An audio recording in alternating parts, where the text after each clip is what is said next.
Hey everybody, it's Rachel Kale. It's a little bit windy today, so I'm hanging out in the greenhouse.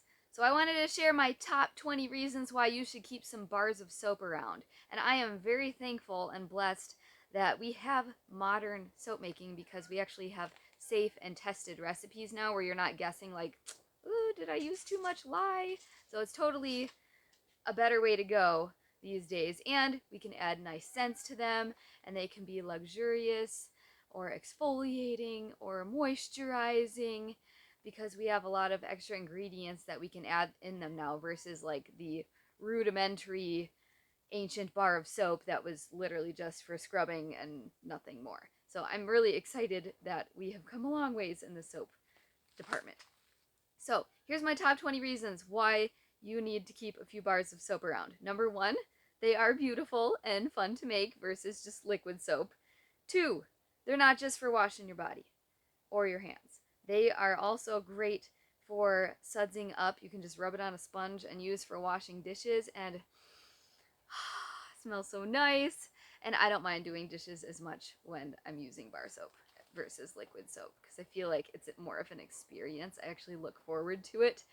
And then you can also lather up a bar of soap and use that for shaving as well. I haven't bought shaving cream in years. Number three, you can loosen things up, such as zippers, keys, screws. Number four, you can pre-treat stained fabrics, which if you have kids around or hardworking husband in a garden, that's going to be for you. Number five, you can shave little pieces and blend them up with water and actually make liquid soap out of it if you need some liquid soap for something. Or you can even add salt to it and use it like an exfoliant scrub. Number six, you can actually take your small pieces and put them into a mesh bag and make like a little sudsy loofah. I know I hate to throw those pieces away because it's still good soap, but it is harder to handle when it gets that small. So when you throw them in here, that works great for just working in the shower for scrubbing. So that way you don't lose anything or waste anything. Number seven, rub on itchy bug bites. Just add a little water, rub, and then wait a few minutes, and that usually helps relieve it. I especially like to do that with lavender soap. Number eight, take a bar of soap, rub your nails on it, and then you can go dig in the garden and you don't have all that dirt staining around your nails afterwards. You can just go wash your hands and good to go, nice and clean again. Number nine, take that bar of soap and rub it on the bottom of your cookware if you're going to be cooking outside in like doing a campfire for camping. So that makes it really easy to clean them up afterwards. You don't have all that extra ash build up making a mess everywhere. Number 10, you can take a bar of soap that matches a paint color on the wall if you've got a nail hole, and you can just kind of rub that and fill it in. So that's like a temporary patch until you can go back and patch that more permanently. And number 11, you can actually lube sewing needles with that, so they'll go through tough fabrics easier, and you can use that same bar of soap and actually mark the fabric. So that way you can see where exactly you need to sew, and then it's easy to wash off later, doesn't leave any marks behind. Take those little pieces of soap, number 12, and you can actually chuck them in drawers or in your shoes, and they work great as a deodorizer.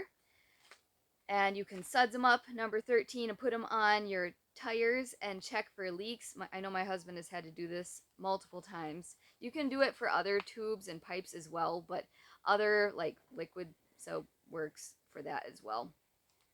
Speaking of deodorizing, that scent can actually repel a lot of insects. So if you chuck those pieces of soap in your drawers, that can actually keep moths and other pests out. You can do it on your plants.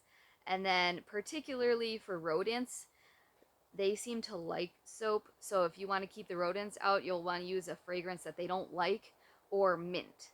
I know they do not like peppermint, so that's a great one to use. I actually put peppermint in my trash can as well because we have had rodent problems in the past, but seems to have done the trick.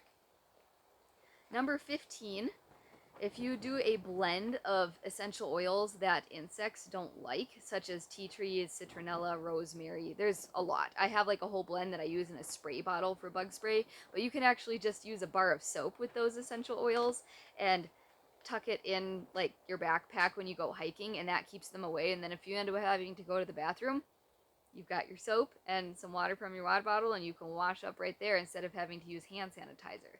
So that's a nice little trick that I like to do.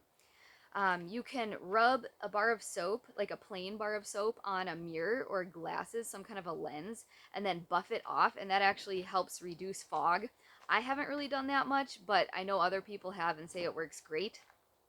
Um, if you have problems with pets chewing on your furniture, you can rub soap on the furniture legs, and then apparently they won't bite them. Thankfully, our dog and cat do not do that. Now, if you are going on a trip, chucking that bar of soap into your suitcase makes your laundry smell really nice, and it packs down smaller and isn't liquid, so it's easier for traveling, especially on planes. And if you pick a special bar of soap and a special scent, I know that smells trigger memories, so it's really fun to pick like a new bar of soap that you bring on your trip, and then your stuff smells like that, and later if you're using up the bar still, you can be like, I remember that trip. I love traveling. I haven't gotten to go in a few years, but I used to travel all over the place, especially because of my Spanish degree. So I know that I have special scents that still remind me of different places that I've gone. So that's just kind of a fun one that I came up with. And then this one, I haven't seen many other people say, but bath toy. I like using a bar of soap. My husband actually, when he gives my daughter a bath, he lets her play with our bar of soap. I want to try just drilling a hole through it and tying a string so that way it doesn't slip away, but she'll like take it and just squeeze it and let it go flying in the tub, or she'll like take it and draw on the wall with it.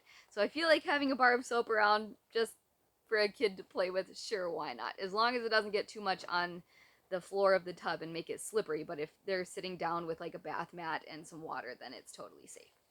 And then the last reason that I feel like is pretty important is bar soap is more affordable, it's longer lasting, there are no mystery ingredients, you actually know what's in it, which is nice, and there's no like sodium lauryl sulfates and things like that can be a skin irritant just because you're trying to get it to lather. It just has a natural lather, which is nice. So there's no mystery ingredients on that. And then it's actually more environmentally friendly. So I feel like all of these reasons is just scratching the surface of a win-win-win why you should stock up on some bars of soap. And additionally, if you're choosing between, I don't know, should I do the cucumber mojito? Should I do the spiced citrus? I can't decide. Just buy both. They'll get used, promise. And they have a long shelf life, so you can't go wrong. So I hope you find these useful, and thank you for subscribing for some future exciting videos that I have all about soap making and my wild backyard, and thank you for joining me today.